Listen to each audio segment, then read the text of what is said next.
जब से 18 साल से लेकर 44 साल तक के लोगों के लिए कोरोना वैक्सीनेशन अभियान शुरू हुआ है, सब एक दूसरे से पूछ रहे हैं, तुमको स्लॉट मिला क्या? कोविन वेबसाइट पर करोड़ों लोगों ने रजिस्ट्रेशन करा लिया, लेकिन वैक्सीन की सीमित सप्लाई के कारण लोग अपॉइंटमेंट स्लॉट पाने के लिए दिन दिन भर मशक्कत कर रहे हैं। हर घंटे कोविन पर वैक्सीन स्लॉट चेक कर रहे हैं, लेकिन स्लॉट है कि हाथ में आने से पहले ही फिसल जा रहा है। इस बीच खबर आई है कि कुछ लोग एक खास तरीके से कोविन वेबसाइट पर वैक्सीन स्लॉट बुक करा ले रहे हैं। इसे लेकर ट्विटर पर भी हल्ला मच गया है। आइए जानते हैं कि ये पूरा मामला क्या है। पहले वैक्सीन की इस पूरी मारामारी का बैकग्राउंड समझ लीजिए। भारत के सामने 18 से 44 साल के तकरीबन 59 करोड़ लोगों के टीकाकरण की चुनौती है। इनको वैक्सीनेट करने की जिम्मेदारी राज्य सरकारों के ऊपर डाली गई है। कुछ राज्यों ने ये प्रोसेस शुरू तो कर दिया है, लेकिन वैक्सीन की कमी के चलते ये बेहद धीमा है। उस पर भी 18 से 44 साल वाले लोग 45 से ज्यादा उम्र के लोगों की तरह सीधे सेंटर पर जाकर वैक्सीन नहीं लगवा सकते। उन्हें कोविन या आरोग्य सेतु ऐप पर पहले वैक्सीनेशन का ऑनलाइन अपॉइंटमेंट लेना होता है। इस कैटेगरी में अगले एक दिन का ही अपॉइंटमेंट मिलता है।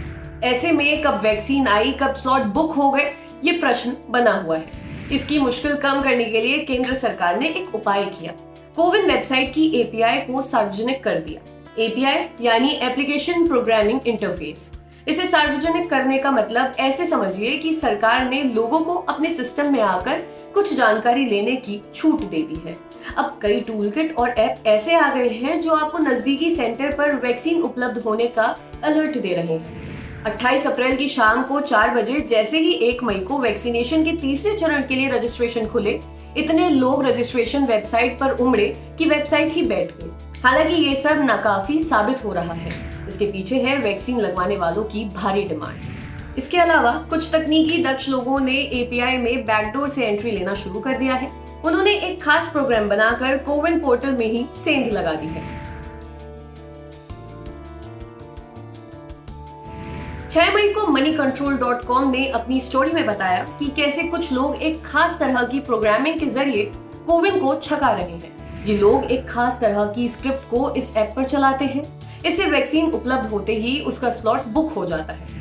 आम आदमी अपने कंप्यूटर या मोबाइल पर फास्टेस्ट फिंगर फर्स्ट की तरह कोशिश करता रह जाता है। ये स्क्रिप्ट वाली बात तो कुछ ऐसे समझिए। रोज कोविन पर कुछ स्लॉट खाली नजर आते हैं। इसके लिए लोग दिन में कई बार वेबसाइट चेक करते हैं, बार बार देखते हैं कि जिस सेंटर पर अपॉइंटमेंट दिखे फौरन बुक करा लें। ये काम बहुत थकाने वाला होता है, लेकिन वैक्सीन लेनी है तो मेहनत तो करनी ही पड़ेगी। दूसरी तरफ कंप्यूटर के शातिर जानकारों ने इसके लिए एक स्क्रिप्ट यानी छोटा सा कंप्यूटर प्रोग्राम बना डाला। ये प्रोग्राम कोविन पर बार बार वैक्सीन उपलब्ध होने की जानकारी देता है और अपने आप सर्च करता रहता है। अब चूंकि कंप्यूटर प्रोग्राम है तो ये थकता नहीं है। आम इंसान जहां दिन में 10 से 20 बार कोविन पर स्लॉट चेक कर सकता है, वहीं एक प्रोग्राम दिन भर में सैकड़ों बार कोविन को खंगाल सकता है। जैसे ही वैक्सीन आती है, प्रोग्रामर को अलर्ट मिल जाता है। इतना ही नहीं, ये प्रोग्राम स्लॉट बुकिंग की सारी जानकारी भी अपने आप कोविन पर भर देता है। इसके मुकाबले आम इंसान वैक्सीन उपलब्ध होने पर जब तक संभल पाता है, तब तक कंप्यूटर प्रोग्राम स्लॉट बुक कर देता है। ऐसा काम पहले रेलवे की तत्काल बुकिंग कराने वाले दलाल करते थे। वो IRCTC की वेबसाइट पर ऐसे ही प्रोग्राम के जरिए आम लोगों से पहले तत्काल टिकट बुक करके बेच देते थे। पुलिस ने ऐसे कई लोगों को गिरफ्तार भी किया था। हैक करके स्लॉट बुक कराने की खबर जब ट्विटर पर पहुंची तो टेक जगत के लोगों ने 2 तरह की प्रतिक्रिया दी। कुछ बोले ये तो हो ही नहीं सकता, तो कुछ ने कहा बाकी सब तो ठीक है, लेकिन जो OTP यानी वन टाइम पासवर्ड आता है उसका क्या करेंगे। इस बहस के बीच कुछ ने हैक करने वाले प्रोग्राम के ट्यूटोरियल शेयर भी किए। इंटरनेट फ्रीडम फाउंडेशन के ट्रस्टी रहे टेक एक्सपर्ट किरण ने ट्वीट किया, ये पूरी तरह से मुमकिन है। OTP पढ़ना और वेबसाइट पर सबमिट करना भी संभव है। आपको क्या लगता है कि टेक एक्सपर्ट अपनी वेबसाइट कैसे टेस्ट करते होंगे? कोई भी अच्छा टेक एक्सपर्ट इस तरह का काम करने में माहिर होता है। किरण के इस ट्वीट का जवाब कोविन वेबसाइट की जिम्मेदारी संभाल रहे नेशनल हेल्थ अथॉरिटी के CEO RS शर्मा ने दिया। उन्होंने चैलेंज देते हुए ट्वीट किया, करके दिखाओ। RS शर्मा के इस ट्वीट को रीट्वीट करते हुए फ्रेंच हैकर एलियट एंडरसन ने ट्वीट किया, पिछली बार का भूल गए मेरे दोस्त। अब लगे हाथ फ्रेंच हैकर एलियट एंडरसन और RS शर्मा की केमिस्ट्री भी समझ लीजिए। साल 2018 में आधार डेटा की सेफ्टी को लेकर चर्चाएं गर्म थी। उस वक्त RS. Sharma telecom regulatory authority यानी ट्राई के मुखिया हुआ करते थे। एक दिन उन्होंने अपना आधार नंबर ट्वीट करके हैकरों को चैलेंज दे दिया कि इससे मेरी पर्सनल जानकारी हैक करके दिखाओ। एलियट एंडरसन ने आर.एस. शर्मा की काफी निजी जानकारी सोशल मीडिया पर पोस्ट कर दी थी। आधार का विरोध करने वालों ने इस खबर को प्रमुखता से प्रचारित किया था।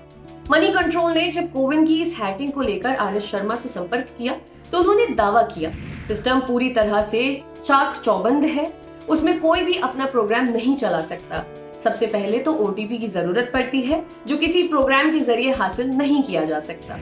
डिजिटल इंडिया फाउंडेशन के मुखिया अरविंद गुप्ता का भी कहना है कि कोविन की टीम ने एपीआई के तौर पर सिर्फ स्लॉट की उपलब्धता की जानकारी दी है, इससे बुकिंग नहीं हो सकती।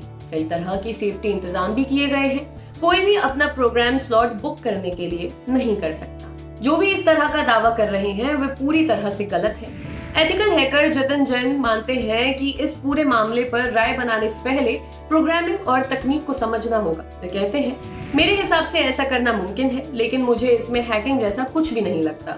किसी ने अपना प्रोग्राम बनाकर कोविन के बैकग्राउंड में रन कर दिया और वैक्सीन आने पर जानकारी ले ली, लेकिन अगर कोई इसका कमर्शियल इस्तेमाल करता है तो जरूर इसे गलत माना जा सकता है, जैसा कि ट्रेनों की तत्काल टिकट बुकिंग के वक्त होता था। मेरा मानना है कि अच्छा होता कि ऐसा प्रोग्राम सरकार ही उपलब्ध करा देती, वहीं से सबको अलर्ट चले जाते। सरकार को तकनीकी सलाह देने वाली कमेटी में शामिल रहे एक टेक एक्सपर्ट ने बताया कि ऐसा करना मुमकिन है। इस तरह की कमियों को दूर करने का तरीका यही है कि सिस्टम को पूरी तरह से ट्रांसपेरेंट बना दिया जाए।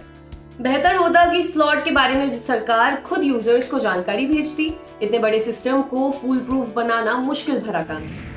फिलहाल जिनके पास इस तरह के प्रोग्राम के जरिए स्लॉट बुक कराने की सुविधा है वे इसका फायदा उठा रहे हैं। बाकी लोग वैक्सीनेट मी जैसी तकनीक का सहारा लेकर अपने ईमेल और व्हाट्सएप पर अपडेट पा सकते हैं। आपके लिए खबर लिखी थी हमारे साथी अमित ने।